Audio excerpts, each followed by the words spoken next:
Hi friends, இன்றைக்கி நம்ம சேனலில் எல்லாருக்கும் பிடிச்ச குழிப்பணியாரம் எப்படி செய்கிறதுன்னு பார்க்கலாம். ஃபஸ்ட்டு ஸ்டவ் ஆன் பண்ணிவிட்டு ஒரு பேனில் ஒரு 2 ஸ்பூன் அளவுக்கு எண்ணெய் சேர்த்திக்கலாம். எண்ணெய் நல்லா காஞ்சதும் கொஞ்சமாக கடுகு சேர்த்துக்கலாம். கடுகு நல்லா பொரிஞ்சதும் கடலப்பருப்பு 2 ஸ்பூன் அளவுக்கு போட்டுடலாம். வேணும்னா இது கூட உளுத்தம்பருப்பு கூட போடலாம். பட் நான் இன்றைக்கி கடலப்பருப்பு மட்டும்தான் சேர்த்துருக்கேன். கடலப்பருப்பு நல்லா பொரிஞ்சதும் கட் பண்ணி வச்சுருக்கிற 2 பெரிய வெங்காயத்தை சேர்த்துக்கலாம். குழிப்பணியாரத்துக்கு வெங்காயம் அதிகமாக சேர்த்தாதாங்க நல்லாயிருக்கும். நான் இன்றைக்கி 2 பெரிய வெங்காயத்தை சின்ன சின்னதாக கட் பண்ணி சேர்த்துருக்கேன். அப்புறம் கொஞ்சமாக கறிவேப்பிலையை அப்படியே போட்டால் எடுத்து வச்சுருவாங்கன்னு சொல்லிட்டு நாங்கள் சின்ன சின்னதாக கட் பண்ணி சேர்த்துருக்கோம்.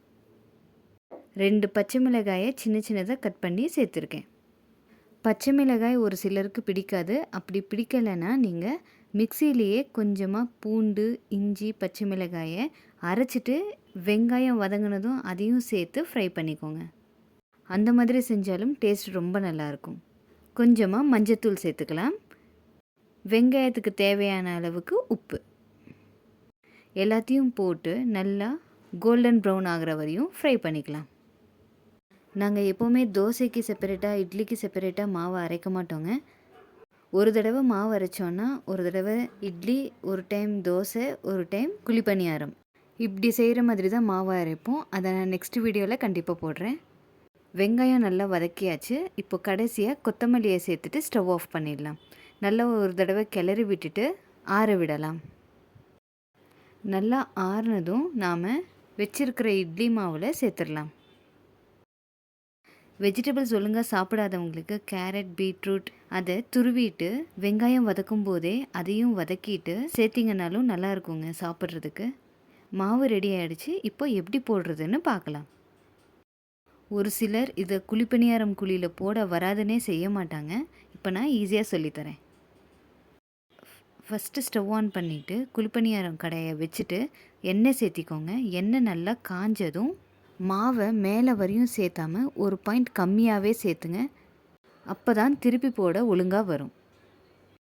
ஒரு 2 நிமிஷம் ஹை ஃப்ளேம்லேயே வச்சுட்டு அதுக்கப்புறம் சிம்மில் வைங்க. அப்போ தான் உள்ளே ஒழுங்காக வேகும். ஒரு 2 ட்ராப் எண்ணெய் சேர்த்திக்கலாம். உங்களுக்கு சைட்ஸில் பார்த்தீங்கன்னாலே தெரியும், லைட்டாக கலர் சேஞ்ச் ஆகிருக்கும். அப்படி இருந்துச்சுன்னா மெதுவாக திருப்பி போடுங்க. குழிப்பணியாரம் திருப்பி போடவே ஒரு ஸ்டிக் மாதிரி இருக்கும். பட் எனக்கு அதில் ஒழுங்காக வராது. அப்படிங்கிறனால நான் ஸ்பூன்லேயே திருப்பி போட்டுருவேன்.